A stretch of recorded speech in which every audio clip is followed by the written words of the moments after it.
at his feet. Scene 5, take 1, marker. Hi guys, I'm Nelson Monteiro. I'm here with the original team that I went to Abu Dhabi in 1995. 95. So that's here on my left, Charlie, Sean, Mark in the back here. On my right side, Pittman and Peter. And we missed 2 other guys, right? Yeah. Curtis and Chris Corrales. And Chris Corrales, yes. You cannot find those guys, but I'm pretty sure next time we're gonna do our best. Ted Stickle. Oh, Ted Stickle too. It's interesting to see the dynamic that goes on between everyone and where everyone is today. Charlie has definitely gained weight and has hurt his back. Sean has lost more hair. Nelson's a little grayer. Pete's got some gray hair. Yeah, it's like not that much time has passed. No. Exactly. Coming here from Florida, I thought it was going to be weird to see these guys. It's been 20 years since we've been in gis together, at least. 23. We've met at 23 here and there, but man, as soon as we put the gi on, we got on the mat, it's like yesterday. Yeah. Yeah, it's nice seeing your jiu-jitsu brothers again and seeing what they've done in their lives and it brings us back to that special place that we were when we were younger and just we were friends. We're all friends before we trained and meeting people on the way. It's just awesome to be a part of this, and it just brings back a lot of memories and good stories and the times that we shared and sometimes you don't realize how special it is until you could experience it with somebody else and relive their memories, and it's pretty awesome. So appreciate you guys. We got very lucky. It's amazing how much jiu-jitsu has changed our lives and how it's given us the ability to change so many lives. Individually, we've touched so many people through the art of jiu-jitsu. So Sheikh Tahnoun and what he's done to help us to be able to do that, for the sport and for the art. So it's amazing. We're really grateful about that. That's right. That's all jiu-jitsu is all about. I like to say that titles, medals, trophy, rust, and after a while you don't know where to put it, you lost, and there's always someone better than you out there that is going to come and take a medal away, is going to take a trophy away, but what they cannot take is this right here, the camaraderie, the memories that we have through jiu-jitsu and the bond, and this is for life. The opportunities we've had, and created from this, it was amazing, and the help that came from this guy and also from Tahnoun and the vision and not only to help us individually, but man, it carried the sport to another level that people don't understand. And I hope this story and part of this documentary shows that picture that, man, these guys took it to another level, which they won't admit, but it truly did. It jumped this sport and this great martial art to another level, and on top of that, MMA and everything else. Peter, you look quiet there at the back. Let me hear you speak. How does it feel to be around these guys right now? It's awesome. I mean, I wish I would have pursued as much as they did, after Abu Dhabi and then competing for the Abu Dhabi Jiu-Jitsu team for a few years. I had to go off and do another thing and go study medicine and start that whole life. While Sean became, MMA famous, Oleg Taktarov. I mean, I was following him online, and Charlie's amazing fight club school he has here in San Diego. Micah went on to compete in the actual first Abu Dhabi. Nelson's got his amazing school here. And Nelson's a legend. I think a legend that, like we've spoken about before, no one realizes how good he is. Yeah, he's underrepresented.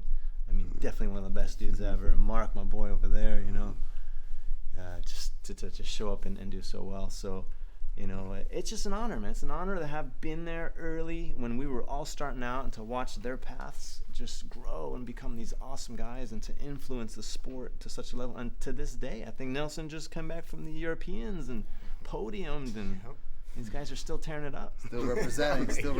Still trying, man. Did you think you was making history at that time? Did that ever kind of cross your mind? Didn't occur to me. And it was just a great opportunity. We didn't know that we had it in front of us. We were just having fun. We were having fun, and we were being ourselves. And we love jiu-jitsu so much. We didn't know how much more we would fall in love with it, but it's something that you take on for life. And so we're lifers for sure. Wow. Yeah. How's everyone changed the most? Who's changed the most? And who's kind of remained the same? Or maybe no one's changed. I think Nelson actually is probably he looks almost the same as he did 20 years ago. He looks better. This guy, I don't know what he he's looks doing, better. Botox or what, but he's got something going on for him because he looks the same. Every 6 months, but dogs, whatever it takes, my man. Whatever it takes to keep this right here. But he looks the same. I mean, Sean looks pretty much the same as well. The Rock. The Rock, Sean, the Boulder, The original Alvarez, Boulder. the He's Boulder pretty Rock. Alvarez. Let's get that The right. Rock looks like me. You know, I think it's interesting though to see where the industry has come from, because when we were doing it, there was no industry. There was the UFC and the first one, but we were already a couple of years into it at that point. But then where it's come from that point to now, it's a multi-billion-dollar a year industry, which is absolutely phenomenal. Because you got to look, it created an entire industry, and we're at the point at the beginning of that history that we're started to project itself into that industry has become today. And so looking back and seeing it, it's mind-boggling. Those days were like Indian reservations. That was it. There was no athletic commissions or anything monitoring and governing it. It was just like, okay, let's just put this thing together, Blame me, I fucked figure it you. out as we go, and I mean, hopefully we can get to a hospital if need be. I mean, Yeah. it was that kind of scenario, and it's pretty wild time. Nelson, everywhere I go, when I mention you, where did you get that humility? Who taught you that? I truly believe through the art of Brazilian Jiu-Jitsu, you know, from growing up with the Gracies and Carlos Gracie Jr. specifically, and, you know, like me and Renzo and the Machado brothers, and we used to train together, and then there's always respect between us, you know. Some days I'll be better than them on the mat, some days I'll be the hammer, some days I'll be the nail, some days. So it's always, as you grew up in the atmosphere, it gives you that. The one thing about Nelson that I think people don't understand is the Renzo Gracie, Half, Horian Hoist, and all those guys, they're all interrelated as far as heritage goes. Same name or part of the Gracie family. Even the Machado brothers, I believe, are cousins. Nelson was the only one that had no relation to any of them, but he grew up in that school and was like this adopted Gracie family member, Machado brother family member of that generation, And as good as and any as of them. good as any of them, if not better. It had to be good enough for them to take him on. And so probably better than some of he them. was a pioneer without that heritage of that family behind him to come over and do what he did. And because of their name, I think it projected them into who they were. And he was kind of like the lone soldier without having the notoriety that they had, because he wasn't affiliated with the family. But he's the one that actually expanded outside of America and the globe and brought it elsewhere, that made it explode to what it is today. And I think that's not shown and talked about much in the industry. Sounds like a Chuck Norris movie. It is. It's like, Like a cave guy, Right. like raised in this other family, becomes a killer. comes But over it's there. true, you know, and I don't There think you it's go. talked You got about. the plot line. Let's do it. Exactly. Let's do it. Like it, Nelson. Yeah, but that's what we're doing here. That's why you're here, to tell a story, to educate the rest of the people that was something that we've known for our whole lives and we lived, and we didn't think we're doing anything special. When we looking back on it, we're like, yeah, that was special to us, but we didn't know it was special to everybody else. And to tell a story not only for ourselves with for jiu-jitsu, but for our instructors, say, hey, this guy, he did more than anybody thought he did. Definitely, if it wasn't the financial support from Sheikh Tarnoon, probably wouldn't be here today. Right? That's the reality of the story, is that all the vision, all the ideas that I had, he had too. We talking, let's do this, can you support, let's bring a team, let's train them, and we have the capacity of, you know, start something here. And maybe if he didn't have the vision too, we would say, you know what, no, and we probably, like I said, we wouldn't be here. But also Tarnoon always had the vision, yeah, let's do this, let's do an event in Brazil, MMA fight, he always liked that, he always support.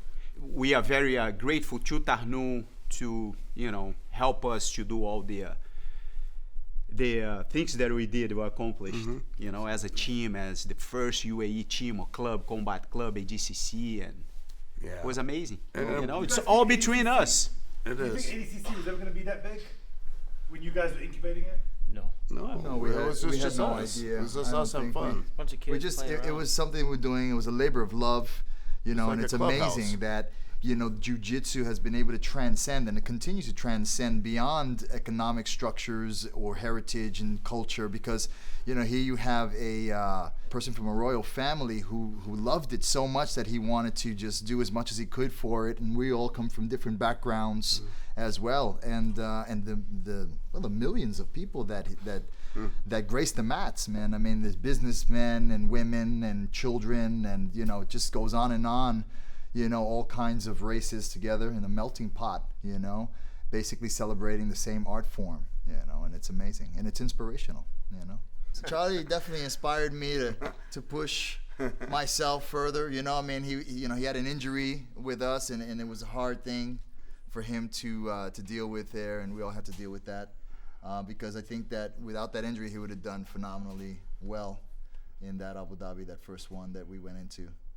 And well, Mark was there. Mark was my buddy, man. He was with us, and he supported me, and he's real special to me. Micah's real special for me too, man, and his family as well. His dad, his mom. I actually stayed with those guys here in San Diego for some time. I lived in their house, and they opened their house to me, and they welcomed me with open arms. These guys are my brothers, And Nelson is my big brother, He was my best friend over there in Abu Dhabi. It was just him and I when we were first there, and we found ourselves in this totally exotic country.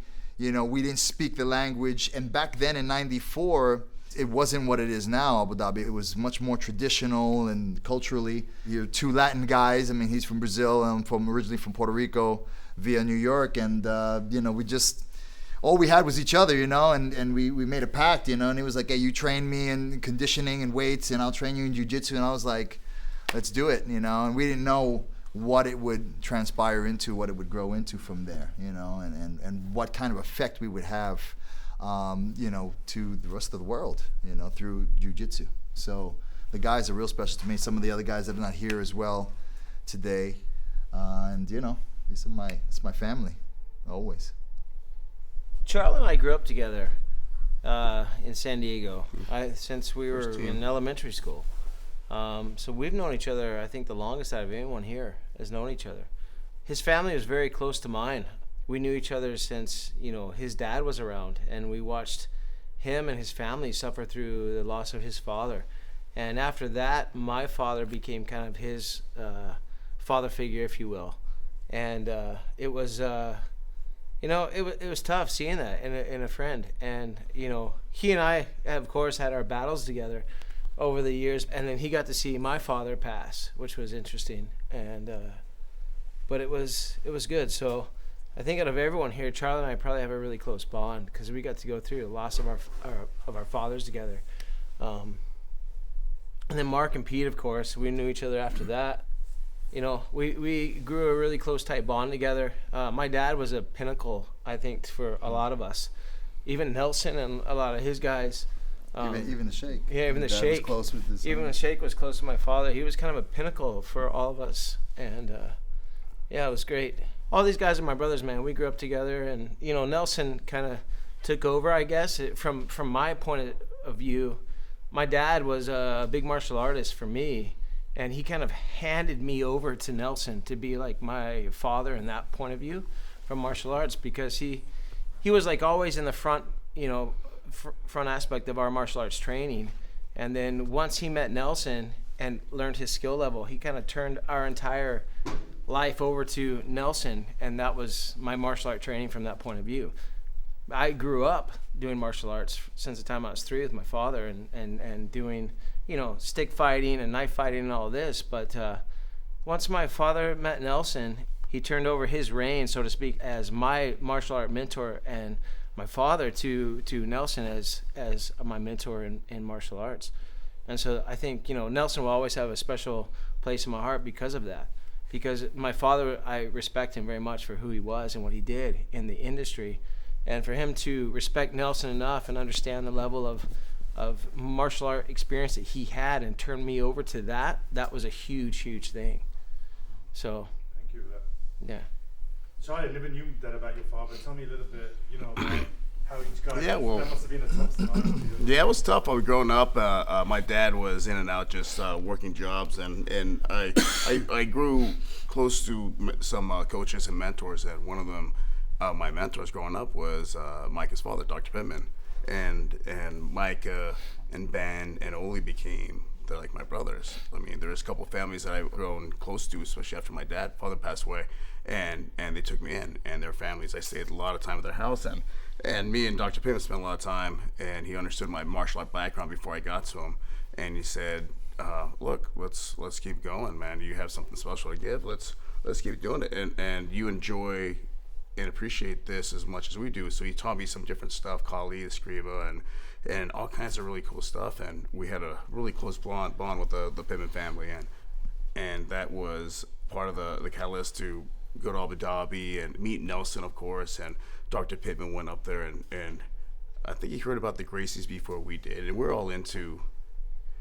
like striking arts at the time, just like everybody else before UFC 1, and we thought we could beat this guy, this and that, and we're just we weren't as educated, and Micah's dad came back and he did some stuff to us after he met Nelson, like, okay, we need to meet this guy, and going up there and having Nelson greet us, line us all up and tap us multiple times, and we're young kids. And, you know, I played college football, and these guys were athletes, and we did other things successful. And Nelson just to run through us, we're like, wow, this is legit. And not only to do it, but to do it with a smile on his face and be so accepting and say, hey, we want to teach you. I'm like, all right. You know, fighting saved my life. Well, it wasn't the fighting, it was being able to fight and being able to wake up every day and say, hey, look, I could do this because we have some other tough things that we do in our lives, and we compete, and we do the toughest sport in the world, and I'm like, man, if I could do that, I could get through this, you know. And that was special to me to be a part of a family that took me in and allowed me to do that, you know. Amen, brother. Peter, martial arts saves lives, right? True. True in more ways than one. So the way these guys came into my life, Micah was pretty much the same time as Mark. I met them in college. We were friends before even jiu-jitsu, sharing a dream of going into medicine. Mike invited me to go train at his house, and his father, like he adopted everyone else, adopted me into the family. We trained there. He introduced us to Nelson. Nelson became a big brother to me for sure. Taught me how to be a man, how to be tough, how to fight. I mean, I can't thank him enough for that. And that led. Pittman Senior seemed like an incredible individual. He was an awesome dude. Yeah, he guided us for sure.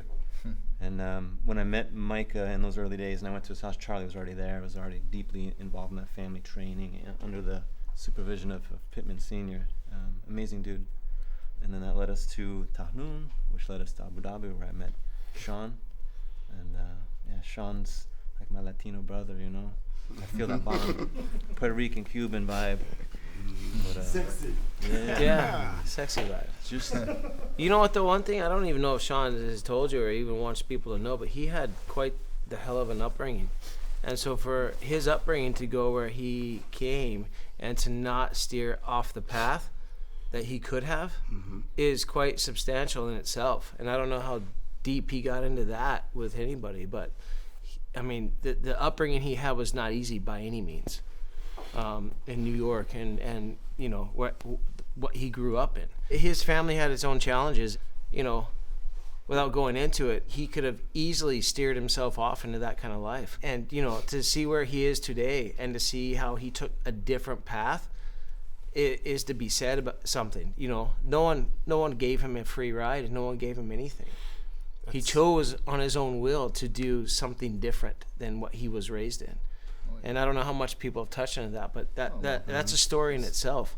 Yeah, no, we, you know, grew up dadless. I mean, my dad was around, but he wasn't around like most dads these days, you know. And so, you know, I leaned towards drugs very early on, like from 11 to 13, 14 years old. I went through a complete experimental stage like any other young Latino kid in New York, looking to bond with people, and, you know, you'd bond with the wrong people in the streets, and you start taking drugs and so on and so forth. So, you know, statistically speaking, you know, Puerto Rican kid from the Bronx, New York kid, you know, I mean, I should not have made it out of there, and I did, you know, and I was inspired to go to the West Coast at a very early age, like 16, 17, on my own, and you know, it would lead me to meet His Highness, and from meeting His Highness, I would meet all of these guys, you know, and then we would have that common bond in jiu-jitsu, and it led us in phenomenal directions, you know, being able to inspire many other people through the art as well, you know, that we've saved their lives. So it's an ongoing domino effect, you know. I mean, one of the things about every single one of them that I respect is they're all survivors. They are all people who've excelled and have discipline. Nelson, him coming to this country and starting his own business and teaching, I mean, that I have so much respect for that. Charlie and his struggles, and he's always had that warrior spirit. He's battled it out, literally battled it out in the streets. And the moment I met Charlie, I knew exactly the kind of person he was. Sean, who came in later to our friendship, fit right immediately part of the group. His sense of humor, his energy, his athletic ability, all of it just kind of worked. Micah and Pete, it was just a random chance. I sat next to Pete in a calculus class, totally random, and just started talking to him, and it led me to this. Micah is my brother, and his family, again, his father was this, I don't know, like a fulcrum. Like, he organized this group of young men together. It grew from there, and there's no way. There's just too many things that all came together at once for it to be chance. And so I've always counted myself extremely lucky to be part of not only just this group, but to be able to watch it from the outside. All the things that they've accomplished, they're all super talented in other areas beyond jiu-jitsu. Jiu-jitsu is just a reflection of the other things that they do in their life. For me, just being around that, I learned. There's an old saying, it says, you want to become a millionaire, you surround yourself with millionaires. You want to become, you know, a scumbag, you surround yourself with scumbags. And the same thing, you want to be around people who are successful, who can accomplish, who are disciplined in their life. You're looking at them. And so for me, that's my blessing, is to see them. Love you, Mark. Nelson, hearing this, you have any last thoughts after hearing all this? Yeah, I mean, I met Peter, Mike, Charlie, and Mark. They came all together, like they say, with Big Pittman. I used to call him that. And so he came into my house. Time I used to teach at my garage. He in Encinitas. That's when I met those guys. I took them under my wing, you know, my umbrella. That's why when I went to Abu Dhabi and that, you know, opportunities with Sheikh Tarnoon, okay, let's do this, and I brought them to Abu Dhabi because they were my guys. The time that I went to Abu Dhabi, Sean was already there. We start hanging together, hang out together, work out together. And every day, Sean, come on. He was huge. He was like probably 300 pounds and like eating. I want to get big and big. I was like, man, we're going to explode. You can't get bigger than that. What are you going to do with all that? And always, let's go train. So finally one day he decided to go. Went to one of the palace there with Sheikh Tarnoon, and we start rolling speedos. And he's like, big guy, and I'm all over him. And then since that day he fell in love with the art, and he decided, you know, this is for me. And he's a brother to me, like other guys here. And that's the story. We all family here, big part of something that we accomplished. And that's those memories that's going to stay forever. It's going to stick on us, with us.